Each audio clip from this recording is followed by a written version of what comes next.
listen, our state doesn't just fail newborns and pre-K kids. They fail our students in the schools as well, and I want to talk about that. So, um, I saw this from the Indiana Capital Chronicle. Great publication. Everybody should subscribe to their stuff. I rely on them heavily.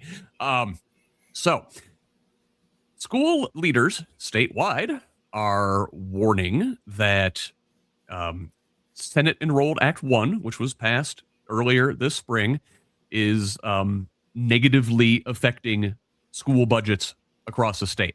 99% of districts are expecting this law to negatively affect their funding beyond 2025. Superintendents are citing staff cuts, delayed maintenance, and likelihood of other reductions. Suburban districts worry about their ability to accommodate growth without operational dollars. Rural districts are facing existential threats. At least one of them in the state has had the government come in and say, you're not going to exist anymore. And urban districts note their structural disadvantages with their dense populations, aging infrastructure, and a high concentration of high-need students. Well, let's focus on one of these rural districts. This from Chalkbeat, Indiana this week. Indianapolis Local Education Alliance advances a proposal diluting the power of the elected IPS school board. In a 7-2 vote on Wednesday, at like 4 o'clock in the afternoon, when many of the parents and educators could not participate, ILEA whittled 4 proposals down to the 2 least democratic. We talked about this last week. There were 4 proposals with varying degrees of democracy allowed. But of course, Mayor Hogsett and his appointed hatchet men and women chose the 2 least democratic. So now the Republican supermajority mandated the creation of this ILEA in the 2025 session. And the 2 choices they came up with this week are one called a Collaborative Compact Advisory Board, consisting of appointees from IPS, the mayor's office, and charter schools. The IPS and charters would report to this board, which would levy taxes and be the charter authorizer. The other model would create something called the Indianapolis Education Authority, giving the mayor's office more power. The mayor would appoint a secretary of education and a 9-member board, of which 4 of those, a minority, if I'm counting right, would be elected IPS board members. Now, IPS Superintendent Elisa Johnson voted against this and blasted the proposal.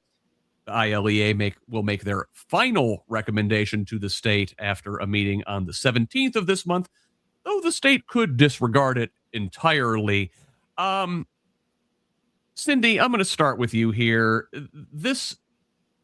Listen, with Democrats like Joe Hogsett, who needs Republicans?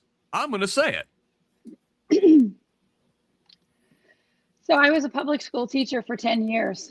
I just finished a PhD program in cultural and educational policy.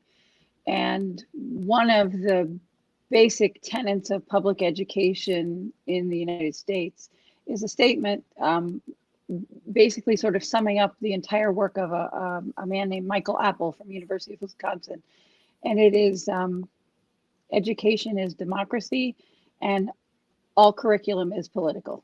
I mean, there's just there is nothing that you can use to argue with those statements. This is why I got into running for federal office, because of what I saw in my classroom, what was happening to teachers, what was happening to students. This is not the way public education was designed to work.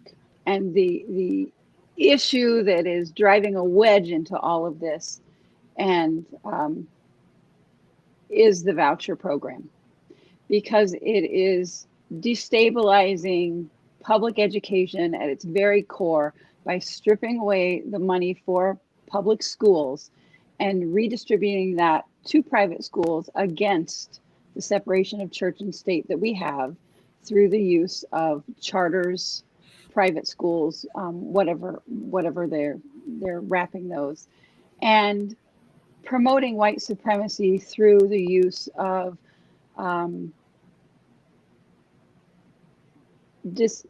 dismembering neighborhood schools. And that's really the core. This is all a reaction to Brown versus Board of Education, still to this day. Yep. Straight line. Yeah. And so, yes, we can bring all of these other things into it, and we can blame here and we can blame there and we can blame here. The root of it is we've got everybody held hostage to what is going on in this larger picture of this reaction still to Brown versus Board of Education, which we saw public schools, people take their kids out of public schools, and this is where vouchers and charter schools came from. And the fact that in 2025, we are still going through this is incredibly disheartening and maddening. Yeah.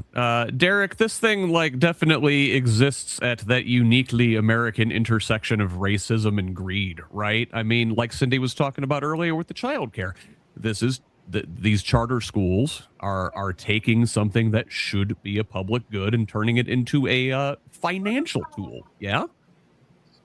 It's just another way of, I mean, hell, it's redlining. I mean, let's keep the inner city in the inner city, and let's make sure that, you know, the people that we want to achieve can go to the better schools. It's completely ridiculous. I am a product of the township system at Lawrence Township. There was busing in Lawrence Township when I went there. They would bus kids from the inner city part of Lawrence Township to Lawrence North, which is Castleton. Back then, it was, different demographics than it is now. But, when you had a bus even in Lawrence Township, that was ridiculous. That the demographics in that area kept a worse school system and a better school system. So it's back to the separate but equal. We're going all the way back to Plessy on this, that they are trying to keep the schools separate but equal. And equal is not equal, if you know what I mean. Right. Well, I mean, this is kind of the overall theme of what Republicans have been up to for the last 50 years in this country. They're just rewinding the progress of the 20th century and forget the 21st century. Yeah, they do. They want to go back to 1896. Ross, what about democracy? I don't know. Like, I thought we elected our school leaders. There's another layer. Cindy's absolutely right. Derek's absolutely right. The popular movement to private schools, to vouchers, is absolutely stemmed in racism. But you also have another layer of ultra rich people, particularly in the past, the Koch brothers, now Koch brother, but in the past. Rest in hell, David Koch. Yeah. Yeah. People like the Kochs and the Mercers, the ultra rich who saw an opportunity to dismantle, what they consider, the welfare state, by going to these folks and saying, hey, wouldn't you rather send your kids to an all-white private school? Well, yes, we would. But what their real goal is to not pay any taxes and basically end up not having any public schools, because they just see it as an expense, and they also see it as a way to educate the proletariat, which, well, absolutely, we don't want to do that. So it's a disgusting combination of racism and greed, as you put it.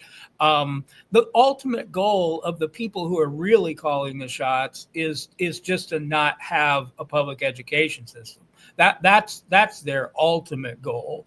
And unfortunately, you have people based on religious reasons or what they think are are, and I think at some point there were some well-meaning people in the charter school movement. I think there were, hey, we need to innovate, we need to whatever, but they were being manipulated and used. And ultimately, we know public schools are what a community needs to have a vibrant, educated population. These charter schools are a boondoggle. They always have been. These vouchers are a boondoggle. It's a method to take your money and give it to their friends. And then ultimately, if we bankrupt the schools, we can say, oh my God, public schools are so bad. Why do we even have public schools at all? Why don't we just forget the whole thing and cut our taxes even more? So people need to look at it. People need to stand up in their own communities who know that their public schools are vital, not just to children, but to the community, and stand up and reject this. Charter school money has no place in the Democratic Party. I will tell you that. Charter school money has no place in the Democratic Party, full stop.